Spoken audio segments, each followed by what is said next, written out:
reporting. So, my topic is about association and behaviorism. So, first theorist is Ivan Pavlov. He is the father of the classical conditioning theory, the SR theory. Ang ano siya katong may tao katong before conditioning, for example, katong iro tas naialaw ganan. So before conditioning, di ba kung magbutang ka ng lawag sa ilo, kaulo din ito niya. Tapos, pag kumanda niya na, kanang imo kita siya na mag-bell, di ba? Kung di siya gano'n na bell, wala yung response. Pero kanang imo na siya interesting na, magkuhan ka na, mag-bell ka na tapos, butang ka na iya, naman. Tapos, ano na lang mo doon, ang ilo.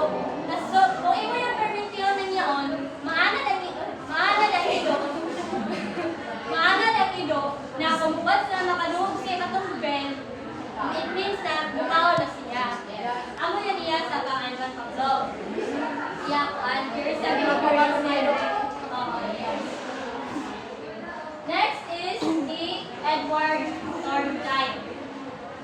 Ang iyahan na din, ang key champion that connectionism theory, he proposed the three laws of learning: law of readiness, law of exercise, law of effect. Ang iya nga din sa behaviorism, kaya katong once na naimo gihimo ana bitaw ibalik, for example, students, ikaw teacher, so mag-award ka sa gihimo ng isa ka student na madayaw, imo siya awardan ana, iyo yung permit yun, himuon ang madayaw na utang.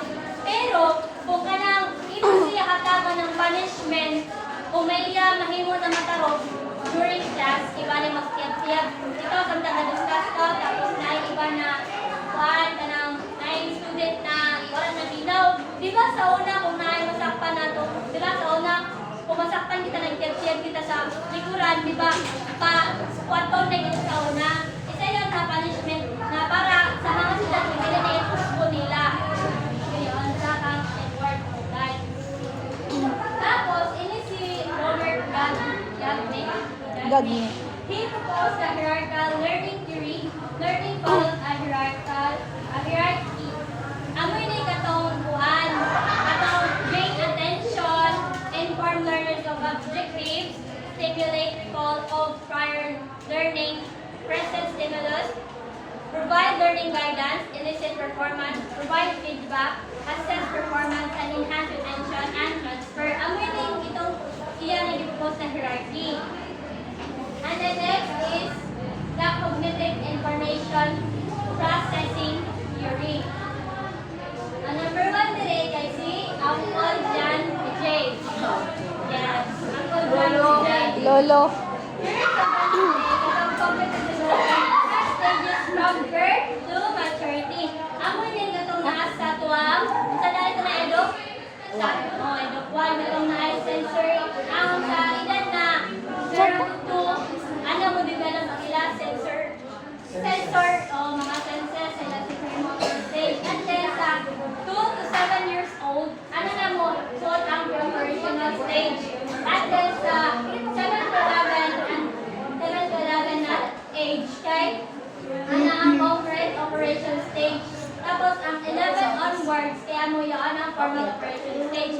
So, unsa na stage ang sa edad ng 0 to 2 ang mga kwansa according to John P.J. na theory? Census. And then sa kwan, sa 2 to 7, Pre-operational. ang 7 to 11, Concrete. tapos ang 11 onwards, pataas. Formal. Very good. May tama ka. So, and then next is a Otto Howard Gardner. Kasi Gardner's multiple intelligences. Humans have several different ways of processing information, and this way are relatively independent of one another. Amo ito, multiple intelligence. What are the multiple intelligence? Linguistic, rational, mathematical, musical, Okay, physical. Interpersonal, intrapersonal, Interpersonal, naturalistic. naturalist, kinesthetic. Amo yun, makasulat ka ng mga bata na naay mga lahi-lahi kasi diversity na kita. So, naipan na bata na kay Bangusaya, at siya mabutang sa Kinesthetic. Ang mga bata na tayo kumanta. Musical. Ang mga bata na right sa math. Logical. Logic. Hindi sa logic. Logic man baga na. And then next is si Daniel Goleman. Emotion contains the power of affect, action, we call the emotional quotient. O EQ. Dihaw ka lang sa bumpers ha. EQ. Ang saya ha, kanya outlines of 5 components. Self-awareness, self-regulation, motivation, empathy, and social skills. Amo na nakabutan sa iya ha, emotional quotient. And the next is the sa Humanistic psychology. Naadira si Gestalt. Just stop. Gestalt theory, learning is explained in terms of the wholeness of the problem. Human beings do not respond to isolated stimuli, but to an organization or pattern of stimuli. So, according to him, depends on critical thinking and problem-solving skills to address certain problems or understanding of the whole situation. So, nakadepende na po din sa ibalik unsay imong pasabot sa kanan na situation. Kanang sa kanan kay bitaw, balabutang ka na sa isang situation kung unsay ibalik imo masab sa nana. And then, next is si Abraham Maslow. Ilan ko ba? Hierarchy of needs. So, sa na siya hierarchy of needs? Say na ha? Shelter. Load. Security dayon. But self-actualization, esteem, love and belonging, safety needs, and sociological needs. Five. And then next is Carl Carl. Rogers. He is a non-directed and therapeutic learning. He established counseling procedures and methods for facilitating learning. So sa iya ha, there needs to be congruence between the real self and the ideal self. So di ba sa real self kay kung sa kay kita, yaw ito, kung sa kay kita, tapos ang sa ideal self, Pakita mo kung sino ka. kung sino ka. Wow. Ikaw ang sa ideal self, kanang unsa imo gusto na achieve na ito. Like, gusto kong pareha ka Marian Rivera. Wow. Yeah. Sana all dyan. And then next is social foundations.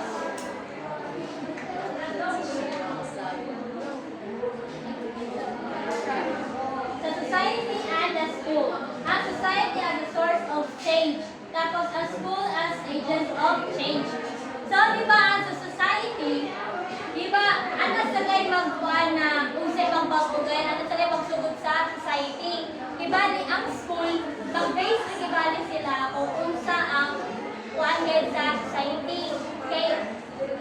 Kaya nila sa kupasiyan, ana, na ang ilang dapat matudlo sa ilang mga estudyante, kaya kanang magamit nila once na mugawa sila sa society. Kanang kuhan na kayo sa society, kanang connected bitaw. And then knowledge as an agent of change. And then nila si Uy, Norlin. Emil Durkheim. The influence of society and social context in education, things that surround individuals can change, develop their behavior. So nadiri sa iyang theory, nadiri ang functionalism, division of labor, solidarity, and anony. Ano yun? Tapos, sa functionalism, kay nadira ang on the premise that all aspects of society, institutions, rules, and norms kanang sila kita nakasundon mga ingana sa functionalism. Tapos, next is si Alvin Toffler. Wrote the book of Future Shock. Believe that knowledge should prepare students for the future. Di ba? Ang pangalan nila, ang kabataan ay Pag-asa ng bayan. Yes. Oo. Depende na kan. So, suggest that in the future, parents might have the resources to teach prescribed curriculum from home as a result of technology, not in spite of it. So, sa iya ha, naikuan mga wave. So, na yung first wave of society, a second wave society, and the third wave of society. At the first wave, kaya after agrarian revolution, there replaced the first hunter-gatherer cultures, the age of agriculture began. Ang nagasugot ang mga agricultural. Tapos, ang second wave kay society, diha ang mga production, mass distribution, mass consumption, mass education, kanang para sa tanan. And then the third wave society, the post-industrial society or information age, analysis. Tama. Yeah. Next is the Other theorist. Handa. See? UI? Career. Jimon UI pagayon. Needs of shaping the person and society through critical reflections and conceptualization. Uy, Princess Paminaw. Asayaan dire kay ang winning atong knowledge and culture is always changing. Agree ka mo? Tama. Yes. Cultures are always changing. He calls historicity the quality of being historical beings. As humans, we are always caught up in the process of becoming. Reality is historical and therefore always becoming. Next is the John Goodlatte. Curriculum organized around needs of society and students. Reduce student conformity in classroom. So, sa iya ang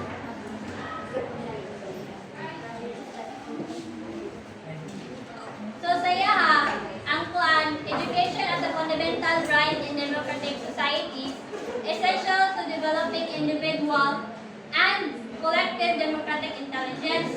And one sa siya ang sa Goodlatte's model, emphasis the comprehensive study of schooling, focusing on the balance between society needs and individual learning. Sunod kay si William Yards. Broaden the conception of curriculum to enrich the practice. Understand the nature of the educational experience. Curriculum involves multiple disciplines. Curriculum should be studied from a historical, racial, gendered, phenomenological, postmodern, theological, and international. Tama.